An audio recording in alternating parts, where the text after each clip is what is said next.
DSPN, the Devlin Sports Podcast Network. The NRL season 2025 kicks off in Las Vegas. Sunday, 1 p.m. New Zealand time, Warriors against Canberra. That's the first match up. So it's just under 3 months away. The team is already in preseason training, and Coach Andrew Webster joins us. Thank you so much and welcome to the show, mate. No, pleasure. Thanks for having me. So what have you got them out there doing, and for how long does this go? Do they break at Christmas? When do you actually start kind of, I suppose, your full-on preparation? Well, there's first thing is a lot of running. It's very hard. We break it down. We physically want to get them ready, and that's what they're in the process. And that's getting bigger, stronger in the gym, as well as getting faster, and then obviously getting fitter. So it's very hard at this stage, but we're also building our fundamentals, and we've got them now. Just started doing some 13v13, so we've got 2.5 weeks before Christmas, and it's going to give them a real opportunity to go away for 2 weeks of Christmas break with a real understanding of where they've got to return and what we're focusing on. So when they return from Christmas, there's, I suppose, measurements, there are standards, there are times, or they have to meet all of those? Yeah, so they had to meet them day one of pre-season, which is 5 weeks ago for our younger players and 3 weeks ago for our senior players. So they're right in the thick of a big training block, and they had to meet those requirements then. And then you're right, they'll have to meet those standards after Christmas as well. So want them to enjoy their break and get away from training. But it's more of a mental break than a physical one, because they've just got to keep ticking over. Webby, it might sound like a dumb question, but how much fitter, faster, stronger can they get? I mean, when you look at the players in all the teams, they are already at a level. I mean, is it just minute adjustments? Yeah, it is. It's more like, how do you build it so it's more relatable to the game? I think that's what we learn every year. Like, we get better at simulating drills to make them faster and fitter that relate to the actual competition. I think, like, if you look at gym programs from 10 years ago or even 5 years ago, it's changed dramatically. That the force these guys generate when they make impact is so fierce. I think they're doing a really good job to keep players safe, as well as being able to generate the power to break a tackle. So, I think each year it's not big margins, but they're enough that in 5 years' time it really hits you in the face how long we've come. But yeah, you just don't want to be left behind, and you've got to get quite creative without complicating it. Yeah, it's the age-old adage, isn't it, that every team gets better. And so, I mean, this is part of your job, I suppose, is to sit there at the end of the season and figure it out, isn't it? Because, 3 normally drop out of the 8, and there's a big log jam of teams, including ours, that want to get back into that 8. Yeah. I mean, that's the thing. You have a real honest look at yourselves, even if you're successful or if you're not in the season. And obviously, we weren't where we wanted to be, so we've had a really good look. Really important that we make sure what did work and what were we good at, so we don't just throw that away as well. And the hard thing about pre-season training is you only compare against yourself or your previous experiences. So, like, say you might have worked at another club or another pre-season, and it's pretty hard because you haven't lost the competition game. You're not playing anyone else, so you're really only competing against yourselves at the moment and each other at training. So it's hard to get a gauge on what the rest of the NRL is doing. But I think it's important that you've got standards, and if you're making those standards, then you're happy, and if you're not, then you've got to lift. From 16 wins to 9 wins and 1 draw, what did that dropping out teach you more than anything else, just in terms of the amount of wins? I think we didn't turn the close games into victories, which one I think would have given us a whole heap of confidence, which maybe would have turned another couple of fixtures into wins. I think we definitely lost confidence because of the result rather than the way we lost. But yeah, I think, look, there's lots of things. If we hadn't made the 8, snuck in the 8, I think we all would have been honest that we weren't the same team or we weren't as good. But I think there's lots of things that we're still elite at in the NRL. But there's lots of things we're not, and those aren't good enough to compete. So the margin's small between being a good side and not for us, I feel. But we're not taking anything for granted. Like, we're not assuming we're going to turn up and just, no, we'll fix it, we'll be okay. We're really chasing those big gains to get back in that eight. Do you feel that you were a better coach at the end of last season than you were the season before, and if so, how? Well, definitely a better coach because of the experiences. I mean, everything was not rosy in year one by any means, but when you're winning, the plan is to learn whilst winning, but we all know you learn a lot from losing. So definitely a better coach. I mean, in a year experience, I've had a million different scenarios being thrown at me that I didn't get in year one. So therefore, if I face those challenges again, I know what to do. Still really proud of a lot of ways we handled things and the way I did personally. But there's things I definitely know I didn't do as well as I would have liked, or if I had hindsight, I thought, you know what, when that situation comes next time, I know how to deal with it. Can you tell us any of those, or would you rather keep them in-house? Oh, no, I just think there was a stage. There was a stage there before we came home, and we had a big win against Penrith in the Magic Round. That's amazing. We had no players available that we, when I say no players, no regular NRL players. A lot of them were out. And prior to that, we had a real dip in form. I think we lost 4 in a row. Might have even been more. And I felt like the players were so keen to play every week, but we had so many players with injuries and niggles stepping out on the field in a week. And it wasn't like a poor duty of care to the player, but they weren't showing what they could really do. And as a result of it, I just remember saying, okay, boys, sorry, but you aren't playing this week until you get yourselves right.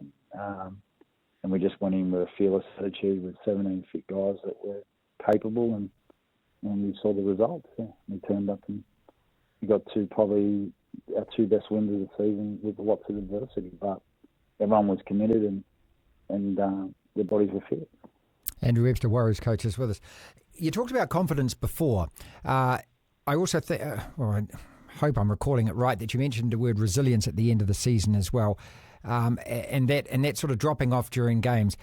Is there any idea of bringing in like a mental skills coach? Is that what you identify as to the reasons behind that, or is that again something that you feel that you've got enough to be able to cover with? No. So in our program, we want a mental skills coach, so we're definitely going down that track. Our biggest thing around our confidence and our resilience, I think everyone thinks of resilience is making sure things are really hard and, put them through pain and make them, see if you can break them, and then it'll make them stronger. Like, I really agree with that. Like, I think there is an element of that, but I feel like there's lots of different reasons that resilience can hurt you, and confidence is one of them. So, we're looking at every piece of resilience and what goes into a full cup of resilience, if you would say. And, we're making sure that we work on those skills as much as we are in our passing or our kicking. So that's where we're at. Peter Breen's come in to help with that, hasn't he? The passing and the kicking. And a good old mate who taught my kids actually at Sacred Heart School, Dave Dillon from the Highlanders, recommends this guy. He says he's the best in the business. What is he bringing? He's just given us a different aspect on. I mean, look, since we're all young, we've all caught the footy and we've passed it. We're not hopeless. These boys are NRL players, but we're just looking for that edge. That little bit that can help us with our execution or create an opportunity that can be the difference between winning or losing. Icing an opportunity. Like Peter's been great. We've only had him for 2 sessions, or 4 sessions, I should say, out of the whole preseason. But he's just given us some gems, which now it's up to us to take away and run with it. So, like our skill level, our catch pass, and just some things around general play kicking. How many of the top 30 spots have you got cemented in for next year already? We've only got 1 spot left. But, we're always looking, but we're happy with our squad. And that could change, We saw with Marcelo Montoya, he just had twins that wanted to go home to Sydney, and we gave him permission to do so. So, it just moves all the time. And the way the squad looks right now might not be identically that. come round one, but we're not out actively looking for players at this stage. We're happy. You don't think that you need to improve the squad or that you can improve the squad? You're just more than happy with what you've got? Well, like, the thing about it is I think we've got a forward pack, if I go into detail, that can win the comp at any club. I mean, we've got 4 really good halfbacks with great depth. I feel like those 4 guys, need to step up and take the reins. So I'm happy with who we've got, and I'm confident that they can do that. I think our outside backs, are really brave, carry the football well. Is there things they've got to work on, of course, but I think their contribution is really big each week. But the big thing is, can we bring it all together? And that, just because I like it on paper, I think we've got potential, doesn't mean we're going to do it. That's the difference. Like, how do we transition it? And if you told me, righto, why don't you go and get these 17 players, I can guarantee they wouldn't fit into your salary cap. You know what I mean? So, we think we're really balanced and we're happy with the position we're in. Do you have a starting 6 and 7 in mind right now? No. Well, yes and no. I mean, I think there's guys that showed us last year of what they're about, and I feel like we've all got that in our head, either that memory or that moment or that 3 or 4 weeks that are really good, or 3 or 4 weeks when they need to work on it. So, but yeah, it's an open opportunity, for everyone, for those 4. But I think there's moments that I've leant on and thought, that they've shown me reasons why I think they could be, but I feel like it's really important to give them, all 4 of them, a full pre-season and giving them every opportunity. Webby, how do you budget for injuries? We look at Luke Metcalf, who we're all, just so wanting to play last year, looking forward to watching him play. And then, of course, he gets injured and almost out for the whole season. How do you, or can't you budget for that? Well, you budget it by your depth chart, and for one. So that's why we got 4 halfbacks that, our depth's really good. You can't win without a halfback. But yeah, the way you try and budget is to prevent them, for one. But you've got to make sure you've got depth across your whole roster. That's the hard thing, is if you overcompensate in one area, you weaken another. And then if you get injuries there, then what do you do? So, it's important to make sure you've got a balanced squad. But therefore, if you get too balanced, then you're not buying those real high-end players, because you're just buying guys that are in the middle of the road. So there's a lot of work that goes into it, but I just think the biggest bang for our buck is like there's uncontrollable injuries, where say someone breaks a leg, but there's also injuries that we could really work hard at training. Let me be the first to ask you about Roger before the season even starts, because I know that everyone's going to ask you this question as well. Where does he play? You still got him in the centres? No, I'm keeping that private this year. I think I learnt my lesson last year. Just I can get that asked a different way this year, and when the season starts, everyone will know. Right. That might create more. Good answer. Questions. It might create more questions, but I'm going to keep that to myself. Great at answer. This stage, and then we don't have debate. From 16 wins to 9 wins and 1 draw, I know you're not happy with that, because ultimately this is a winning business. It's not a talking business. You know that. It's a doing and it's a winning business. How do you get back to winning that amount of games? We've got to, like I said before, we've got to win those tight ones. We've had an honest look at ourselves, and it's clear where we want to go. We've got to improve our try line defence, which, like I said, there's a lot of piece of that. Resilience is one of them. We've got to ice our opportunities more.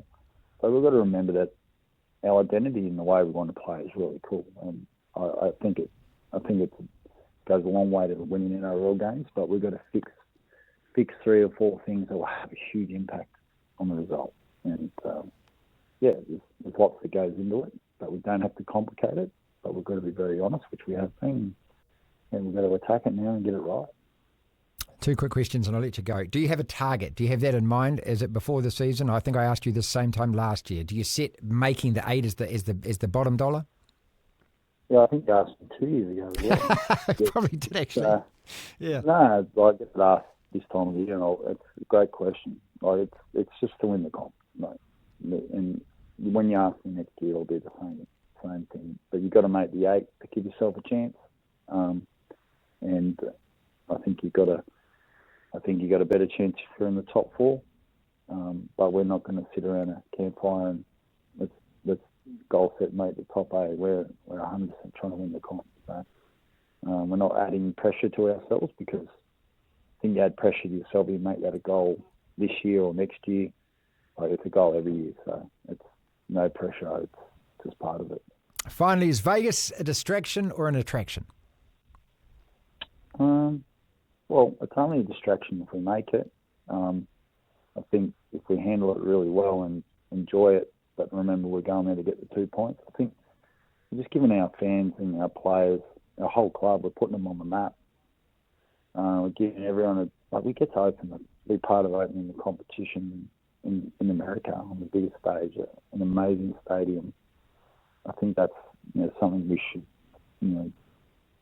really hold important to us.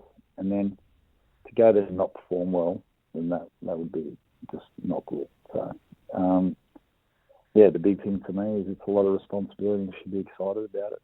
And I think it's great for our club, but it's only a distraction if we make it one. Thank you so very much for giving us so much time. Awesome. Absolutely. Thank you. DSPN.